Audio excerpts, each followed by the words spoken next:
যখন আমরা ছোট ছিলাম আমরা কিন্তু 15-20 বছর এগুলোর ধার কাছেও যাই নাই। হয়তো আমরা ফোন পেয়েছি যখন আমাদের বয়স 30।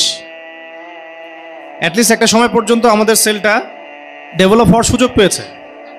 আমরা প্রচুর খেলতাম, ঘামতাম, ভালো খাইতাম, ফ্রেশ খাবার, আমাদের ব্রেনটা শার্প থাকতো, ঘুম ভালো হতো, শরীর অসুস্থ কম হতো। আমাদের মনে আছে যে আমরা আধা ঘন্টা 1 ঘন্টা পড়লে 3 দিন 7 দিনের পড়া হয়ে গেছে। একটা প্যারাগ্রাফ, একটা রচনা, একটা কম্প্রিহেনশন আমরা একটা দেখায় একটা ফটোকপি ব্রেনের মতো আমাদের মধ্যে চলে আসতো। এখনকার জেনারেশনে কিন্তু এটা খুব একটা পাওয়া যায় না, কারণ এই সমস্যাগুলো আছে। তো স্কুল অনেক কিছুই দিবে, আমি বলছি স্কুল আপনাদেরকে অনেক কিছুই দিবে। একটা পরিবেশ দিবে, টিচার স্টাফ দিবে, একটা এনভায়রনমেন্ট দিবে, ইসলামিক পরিবেশ দিবে, তারপরে পাশাপাশি ভালো ভালো কারিকুলাম দিবে, সিলেবাস দিবে, বুক দিবে এবং একটা ধারাবাহিকতা দিবে। কিন্তু এটা সব কিছু নয়। কিন্তু এর পাশাপাশি যে পয়েন্টগুলো আমাদের চোখ এড়িয়ে যায় সেগুলো নিয়ে আমি জাস্ট কথা বলছি। এগুলো খোলামেলা কিছু কথা, যে পরিবারের অভ্যন্তরীণ সম্পর্ক ঠিক করে ফেলতে হবে, পরিবারের মধ্যে তালিম চালু করা, পরিবারের নামাজ চালু করা, বাবাকে দেখে যেন বাচ্চা শিখে, মাকে দেখে যেন বাচ্চা শিখে, পরিবারের সালাম চালু করা, পরিবারের খাবারের ব্যাপারে খেয়াল করা এবং আয়ের উৎসের ব্যাপারে খেয়াল করা, পরিবারে কোরআনের তালিম হচ্ছে কিনা, যে পড়াটা আমি দিচ্ছি সেই পড়াটা আদায় করে নেওয়ার যোগ্যতা পিতামাতার আছে কিনা।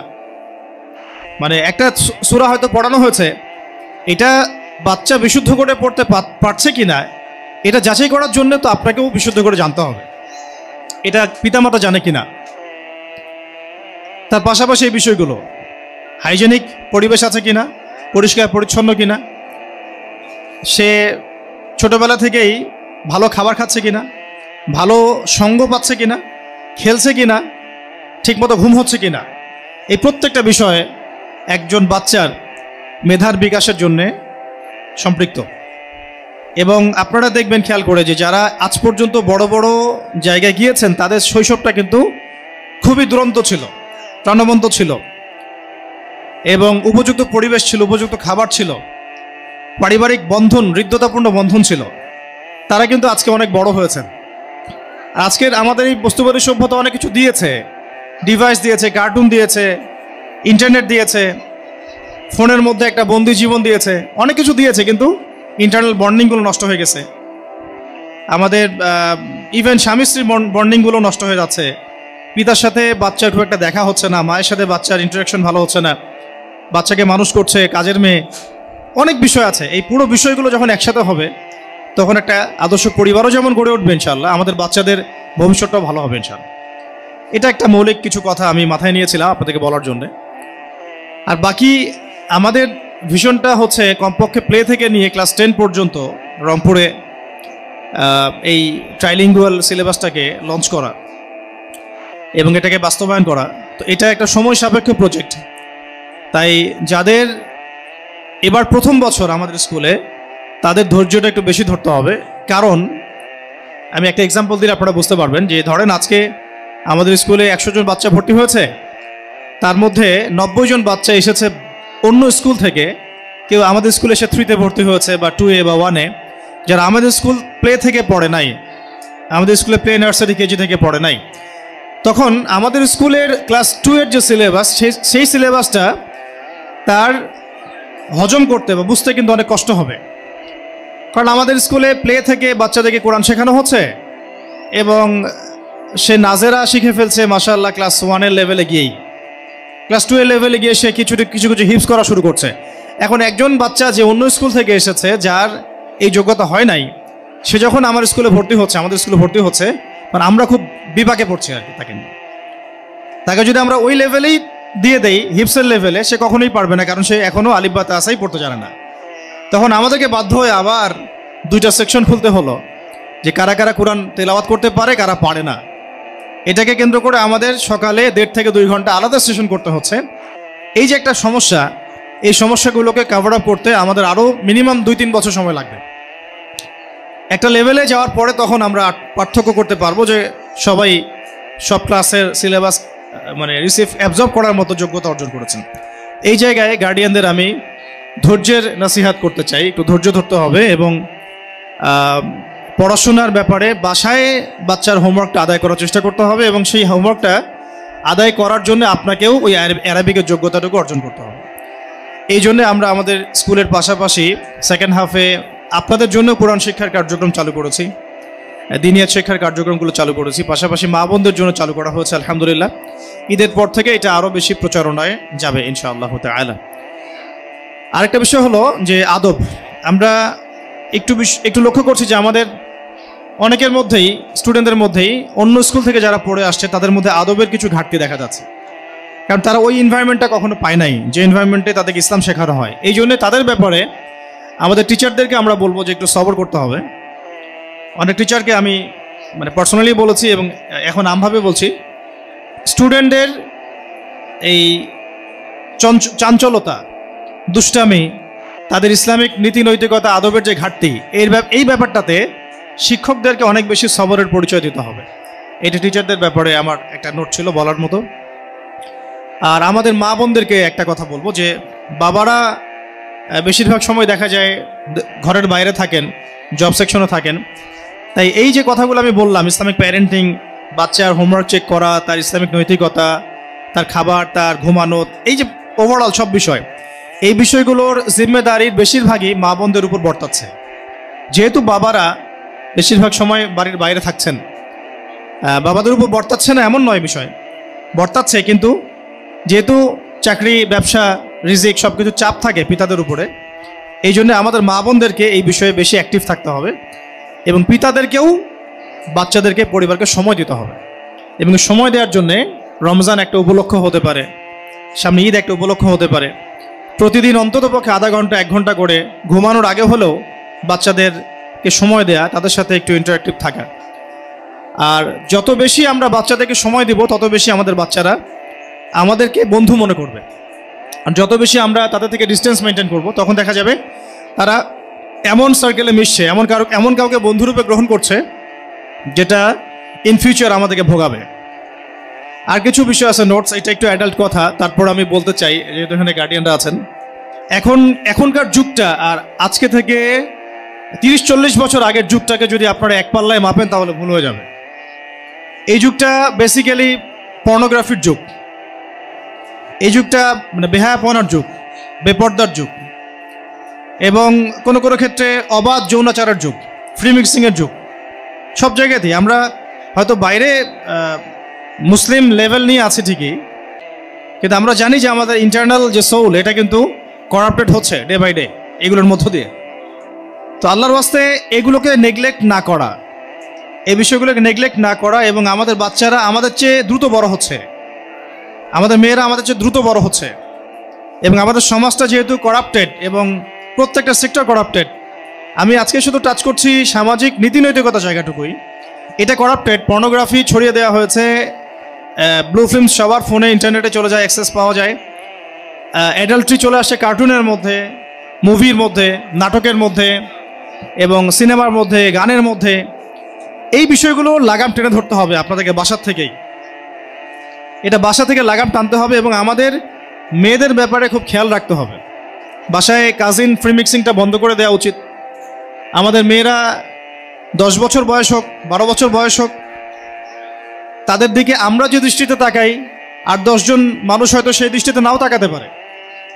এই জন্য বাসার সিকিউরিটিটাকে একটু স্ট্রং করা, বাসার পরিবেশটাকে, নীতি নৈতিকতাকে স্ট্রং করা, ফ্রি মিক্সিংটা বন্ধ করে দেওয়া, কাজিন এই বিষয়গুলো বন্ধ রাখা, অ্যাডাল্ট্রি তো মোটেই না করা, এবং বাচ্চাদের সামনে একটু খোলামেলা বিষয়গুলো ডিসকাস করা আর কি। আমি মনে করি বাচ্চাদেরকে এখন খোলামেলাভাবেই এই বিষয়গুলো বোঝানো উচিত, কোনটা গুড টাচ, কোনটা ব্যাড টাচ, কোন ইন্টারেকশনটা ভালো, কোনটা খারাপ, কোন আদরটুকু তোমাকে টিচার করতে পারবে বা আমি করতে পারবো, কোনটা করতে পারবো না, কোনটা তোমার প্রাইভেট পার্টস আর কোনটা তোমার নন প্রাইভেট পার্টস। এগুলো আসলে বাচ্চাদেরকে বোঝানোর দায়িত্ব কিন্তু এখন আমাদের নেওয়া উচিত। আপনারা দেখছেন সমাজের মধ্যে দিন দিন বাড়ছে, জেনা তো আগেই বেড়েছে, ব্যভিচার আগেই বেড়েছে, এখন এর সাথে ইভেন্টকামিতাও বাড়ছে। তো এইরকম একটা সমাজে আমরা যদি আমাদের মেয়েদেরকে, আমাদের ছেলেদেরকে মানুষ করতে চাই, খুবই ঈগল পাখির মতো, ঈগল আইজ নিয়ে আমাদেরকে চলতে হবে। আমরা নিজেও খুব কনসিয়াস এগুলো নিয়ে। তো আমরা ইন ফিউচার প্ল্যান করেছি যে এরপর থেকে আমরা ছেলেমেয়েদের ক্যাম্পাসও আলাদা করে দেওয়ার চেষ্টা করবো ইনশাআল্লাহ। এটা আমাদের প্ল্যান আছে।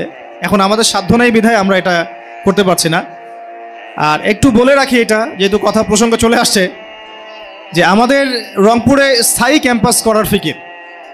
আমরা এরকম ভাড়ার ক্যাম্পাসে থাকতে চাই না বেশি দিন।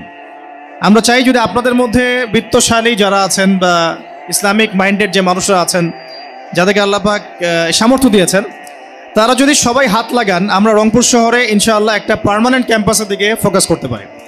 সেখানে আমরা আবাসিক অনাবাসিক বিষয়গুলো রাখতে পারি, আমাদের ট্রান্সপোর্ট থাকতে পারে, এবং সেখানে স্কুলিং, মাদ্রাসা, মক্তব, এভরিথিং, দাওয়া সেন্টার একসাথে আমরা একটা ক্যাম্পাস গড়ে তুলতে পারি। একটা কমিউনিটি বিল্ড আপ না করলে আমরা অস্তিত্ব সংকটে পড়ব। আমার এই কথাটা একটু মার্ক করে রাখেন। যদি আমরা কমিউনিটি বিল্ড আপ করতে ব্যর্থ হই, এখন আমরা কিন্তু কমিউনিটি ওয়াইজ নাই, আমরা বিভিন্ন জায়গায় আছি, এক জায়গায় আসছি, এটা কমিউনিটি না। কিন্তু একটা চাপ যখন আসবে উপর থেকে, দেখবেন সবাইকে উঠিয়ে নেওয়া সহজ। বাট একটা কমিউনিটি যদি আমরা বিল্ড আপ করতে পারতাম বা পারি ইন ফিউচার, সবাই কাছাকাছি থাকি একসাথে, আমাদের কমিউনিটি, আমাদের সোসাইটি, আমাদের ঈদগাহ, আমাদের মসজিদ, আমাদের মাদ্রাসা, আমাদের স্কুল, এবং আমরাই সেখানে মানে থাকছি অ্যাজ এ নেইবার, তখন দেখা যাবে আমাদের বাচ্চারা ভালো প্রতিবেশী পাবে, ভালো পরিবেশ পাবে। শুধু স্কুলেই না, বরং সে সমাজের মধ্যেও ভালো কিছু শিখবে আর কি। এখন আপনি আমার স্কুলে নিয়ে আসছেন, বাসায় নিয়ে গেলেন, এমন একটা জায়গা আপনার বাসা, আশপাশে দেখা যাচ্ছে যে বেদিন মানুষদের ভর্তি, ওই ইম্প্যাক্টটা কিন্তু আপনার বাসায় পড়বেই স্বাভাবিক।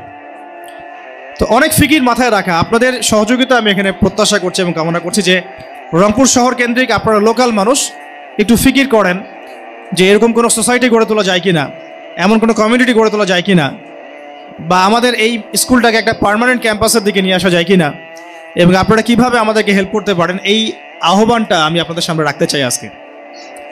আরেকটা বিষয় বলে শেষ করছি যে রমাদান মাসটাকে ইউটিলাইজ করে আমাদের পারিবারিক বন্ডিংটাকে স্ট্রং করা। বাচ্চাদেরকে শুধু ঈদের গিফট হাদিয়ে দিব এরকম না, মানে বাচ্চা প্রত্যেকটা বিষয়ে তার কাছ থেকে কিছু ফিডব্যাক নেওয়া। আমি তোমাকে দিব, তুমি আমাকে এটা দাও, আমি তোমাকে এটা দিব, তুমি আমাকে সূরাটা শোনাও। মানে যে দূরত্বটা সৃষ্টি হয় সারা বছর, এটাকে ফুলফিল করার জন্য রমাদানটা কাজে লাগানো উচিত। অলরেডি রমাদানের প্রায় দেখছেন আপনারা যে অনেকদিন চলে গেল। আর আপনারা ওয়ার্ল্ড অ্যাফেয়ার্স সম্পর্কে ভালো জানেন যে সারা বিশ্বে সারা রমাদানে কি হলো, এখন কি হচ্ছে। আমরা অনেক বেশি ব্যস্ত, সারা দেশব্যাপী অনেক মুভমেন্টে আমাদেরকে থাকতে হচ্ছে। তো প্রত্যেকটা গার্ডিয়ানকে আমি বলবো যে আপনারা নিজেরাই আমাদের একজন শিক্ষক হয়ে যান। দায়িত্বটা শুধু আমাদের কাঁধে চাপাই দিয়েন না। প্রত্যেক মাকে আমরা বলবো যে আপনারা নিজেরাই আমাদের শিক্ষিকা হয়ে যান। এটা আনপেইড শিক্ষিকা, আনঅফিসিয়াল শিক্ষক। আমরা যা পড়াচ্ছি বাসায় তদারকি করেন, তাদেরকে সময় দেন, তাদের পড়াটাকে আদায় করেন, আদায় করার যোগ্যতাটা আপনিও তৈরি করেন। বাকি বাংলা, ইংরেজি, অঙ্ক এগুলো তো আপনারা সবাই আমার চেয়ে ভালো জানেন, এগুলো আদায় করার জন্য আপনারা যথেষ্ট। আমি বলছি ইসলামিক বিষয়গুলো, কোরআন হাদিস এবং অন্যান্য বিষয়গুলো আস্তে আস্তে এই সিলেবাসটা এত সুন্দর করে করা হয়েছে এবার, আলহামদুলিল্লাহ। পরের বছর ইনশাল্লাহ আরও ভালো হবে ইনশাআল্লাহ। আমরা রাতের পর রাত জেগে, মানে নির্ঘুম রাত কাটায়, মৌলানা আব্দুল মালিক সাহেবের ছাত্রদের কাছে বসে পরামর্শ করে রাতের পর রাত জেগে জেগে এই ট্রাইলিঙ্গুয়াল সিলেবাসটা এবার করেছে আলহামদুলিল্লাহ। একটা বছর গেলে পরে আপনারা বুঝতে পারবেন যে একটা বাচ্চা এক বছরে কত কি শিখলো আলহামদুলিল্লাহ। তো কথা অনেক, তবে সময় সংক্ষিপ্ত। মূল কথা হচ্ছে আমরা শুধুমাত্র পড়াশোনা, টেক্সট বুক পড়াশোনার দিকে ফোকাস না করি। পড়াশোনা আমার আদবের মধ্যেও থাকবে, আখলাকের মধ্যেও থাকবে, পরিবারে থাকতে হবে, নৈতিকতা থাকতে হবে। একটা ছেলে ক্লাসে ফার্স্ট হয় নাই, কোনো সমস্যা নাই, ওই ছেলেটা মুআদ্দাব কিনা, আদব আছে কিনা তার মধ্যে, ভদ্র কিনা, এবং তার মধ্যে ইসলামিক নৈতিকতা কতটুকু, এটা বড় বিষয়। জীবনের এক পর্যায়ে এই ফার্স্ট সেকেন্ড থার্ডের এই পজিশনগুলো হারিয়ে যায়। তার আদব, আখলাক, তার নীতি নৈতিকতা এবং অনেস্টি, এইটাই শাইন করে যায় এক সময়। খেয়াল করে দেখেন, আমরা এখানে অনেক অনেক বড় জায়গায় এসেছি এখনই, আপনারা কিন্তু অনেক সময় ফার্স্ট বয় ছিলেন না, হয়তো আমি লাস্ট বয় ছিলাম, এমনও হতে পারে। কিন্তু আজকে আপনি এই জায়গায় চলে আসছেন হয়তো অন্য কোনো কারণে, হয়তো আপনার অনেস্টির কারণে, হার্ডওয়ার্কিংয়ের কারণে, আন্ডারস্ট্যান্ডিংয়ের কারণে, বা আপনার অ্যানালাইসিস ক্ষমতা বেশি তাই, অথবা আপনি আল্লাহর সাথে বেশি কানেক্টেড, এই কারণে হতে পারে। শুধুমাত্র সার্টিফিকেট শিক্ষা নয়, এই মানদণ্ডটা কিন্তু শিক্ষা নয়। আমরা এমন একটা প্রজন্ম চাই যে প্রজন্মটা ইন ফিউচার, একটু বলে নেই মাঝখানে, আমি যদিও বলতে চাইনি আজকে এটা, ইন ফিউচার ওয়ার্ল্ড এবং দেশ, আঞ্চলিক পরিবেশ সব কিছু একটা অনিবার্য সংঘাতের দিকে যাচ্ছে। অনিবার্য সংঘাত, আদর্শগত, সামাজিক, অর্থনৈতিক তো আছে আগে থেকে, রাজনৈতিক এবং বৈশ্বিক একটা অনিবার্য কনফ্লিক্টের দিকে এই বিশ্ব আগাচ্ছে, এই দেশও আগাচ্ছে, আঞ্চলিক অবস্থাও আগাচ্ছে। আমরা ওই বড় নিয়ে যতটা কনসিয়াস, আমাদের বাড়ির পাশে কিন্তু আরেকটা জন্ম হয়েছে, এই ব্যাপারে কিন্তু আমরা এতটা কনসিয়াস না। তো এই আঞ্চলিক কনফ্লিক্ট কিন্তু আমরা এড়াতে পারবো না, যতই আমরা ভালো মানুষের পরিচয় দেওয়ার চেষ্টা করি না কেন। তারা এটা আমাদের উপর চাপিয়ে দিবে। তো আমরা তাহলে স্কুলিং এগুলো দিয়ে কী করতে চাচ্ছি? একেবারে খোলামেলা বলছি, আমরা চাচ্ছি যে আমাদের বাচ্চাদেরকে এইভাবে গড়ে তুলতে, আজকে থেকে 10 বছর 20 বছর পর ওই পরিবেশ যদি দাঁড়ায়, আমাদের বাচ্চা, আমার ছেলেটা যেন সামনের কাতারে শহীদ হয়, আমি এটা চাই। খোলামেলা বলে দিলাম কথা। এইভাবে ওই মাইন্ডসেট নিয়ে, ওই ডিটারমিনেশন নিয়ে, ওই জজবা, ইমান এবং আমল নিয়ে যদি আমি তাকে করতে চাই, আমার স্কুল যথেষ্ট না। প্রত্যেক বাবাকে ভূমিকা রাখতে হবে, মাকে ভূমিকা রাখতে হবে, আমারও স্বাস্থ্য দেখতে হবে, খাবার দেখতে হবে, খেলা দেখতে হবে, ঘুম দেখতে হবে, সব দেখতে হবে। ওর উপরে আমাকে মানে এটা ভাই, প্রিয় বোন, প্রিয় ভাই, এটা হচ্ছে আল্লাহ পাকের পক্ষ থেকে আপনার কাছে দেয়া একটা আমানত। এই সন্তানের মালিক আমি না, এই মেয়ের মালিকও আমি না, এটা আল্লাহ পাক আমাকে দিয়েছেন একটা সার্টেন টাইম, আমি তাকে আল্লাহর আমানত আমি দেখাশোনা করছি। হ্যাঁ, এটা আমার রিজিক। যদি আমি ঠিকমতো আমানত রক্ষা করতে পারি, এই বাচ্চাটাই কালকে আমাদের মাঠে আমার জন্যে মিজানের পাল্লায় একটা বড় ওজন হয়ে যাবে ইনশাআল্লাহ। আর যদি আমি এখানে ব্যর্থ হই, এটাকে গৌণ মনে করি, তাহলে আমি রিজিকের একটা বড় অংশ থেকে মাহরুম হয়ে গেলাম। আল্লাহ পাক আমাদের সবাইকে এমনভাবে বাচ্চা মানুষ করার তৌফিক দান করেন, যাতে আগামীর সে অনিবার্য কনফ্লিক্ট যদি এসেও পড়ে, আমি বলছি আসার সম্ভাবনা 99%, ইল্লা মাশা আল্লাহ, এটা আল্লাহ ভালো, আল্লাহু আ'লাম বিস-সাওয়াব। আমরা যতটুকু বুঝি, এই বিষয়গুলো যেন আমাদের বাচ্চারা চ্যালেঞ্জটা ফেস করতে পারে, আমরা সেইভাবে ওদেরকে করতে চাই। আল্লাহ পাক আমাদেরকে সেই তৌফিক দান করেন, আমিন। সর্বশেষ কথা হচ্ছে ভাই এবং বোনরা, যে এটা আমার একার চ্যালেঞ্জ না, এটা আমাদের একার চ্যালেঞ্জ না। বাংলাদেশে প্রত্যেকটা জেলায় জেলায়, গ্রামে গ্রামে এরকম স্কুলিং দরকার, মাদ্রাসা দরকার, মক্তব দরকার, এবং ভিন্ন ডাইমেনশন থেকে কাজ করা দরকার। শুধুমাত্র এককেন্দ্রিক চিন্তা থেকে না, পুরা বিষয়গুলো মাথায় রেখে সামনের বিশ্ব, সামনের দেশ, সামনের অর্থনীতি, সামনের প্রজন্ম, ওয়ার্ল্ড অ্যাফেয়ার্স এবং আমাদের নৈতিক অবক্ষয়গুলা, জাহালাতগুলা, এগুলো মাথায় রেখে আমাদেরকে বাচ্চা মানুষ করতে হবে। আর বাচ্চা মানুষ করার একটা অংশ হচ্ছে স্কুল, বাস এতটুকুই। এটা কিন্তু সব কিছুই না, কখনোই সব কিছু না। কারিকুলাম সব কিছু না, বইগুলো সব কিছু না, টিচাররা সব কিছু না। সবচেয়ে বড় অংশ হচ্ছে না আপনি নিজে এবং আপনার স্ত্রী নিজে। আপনারা যদি আমাদের সহযোগী হন, ইনশাল্লাহ আমরা এই স্বপ্নটাকে বাস্তবায়ন করতে পারবো ইনশাল্লাহ।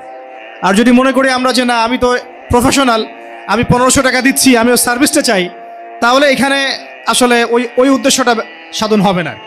এটাও গদবাধা কমার্শিয়াল একটা অবস্থায় চলে আসবে। ইন্নামাল আমালু বিন্নিয়াত, কাজের ফলাফল নিয়াতের উপর ডিপেন্ড করে। আল্লাহ পাক আমরা সবাইকে ইখলাস দান করেন, নিয়াত দান করেন, একসাথে মিলে আমরা আমাদের বাচ্চাগুলোকে মানুষ করি, এই তৌফিক আল্লাহ পাক আমাদেরকে দান করেন। এখানে অনেস্টলি বলছি ভাই, এখানে আমাদের দুনিয়াবি কোনো স্বার্থ নাই। আমরা চাই আমার বাচ্চা, আমার মেয়েটা যেভাবে মানুষ হচ্ছে, আপনার বাচ্চা, আপনার মেয়েটা ঠিক ওইভাবে মানুষ হোক। আমি এদের কারোর মধ্যে কোনো পার্থক্য করি না, এটা আল্লাহ পাক জানেন, কারোর মধ্যে কোনো পার্থক্য করি না। বরং আমি এখানে অনেক চাহিদাপত্র দেখে অনেককে হাফ ফ্রি, ফুল ফ্রি এইসব করা হয়েছে, বাট আমি আমার বাচ্চার ফুল বেতন দিয়ে, ফুল ভর্তিতে তাকে পড়াশোনা করাই। কারণ এটা একটা মিসাল হয়ে থাকবে যে আমরা একটা স্বপ্ন দেখছি, এই স্বপ্নের অংশীদার আমরা নিজেরাই।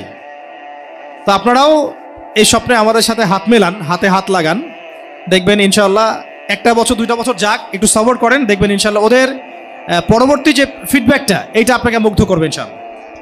এটার ক্রেডিট আমরা নিচ্ছি না, ক্রেডিটটা সবাই মিলে ভাগ করে নিব। আর সবচেয়ে বড় ক্রেডিট পাওয়ার সত্তা হচ্ছেন আল্লাহ রাব্বুল আলামিন।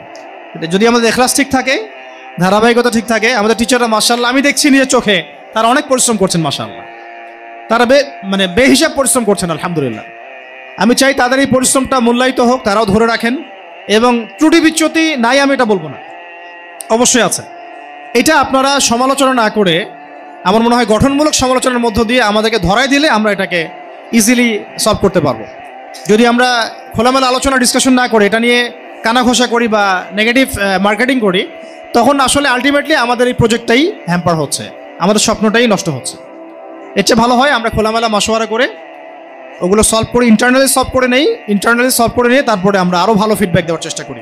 আল্লাহ পাক আমরা সবাইকে এই ভাঙাচোরা কিছু কথা বললাম, অপ্রস্তুত অবস্থায় আল্লাহ পাক বোঝার তৌফিক দান করেন এবং আমাদেরকে সেইভাবে আমল করার তৌফিক দান করেন। আমি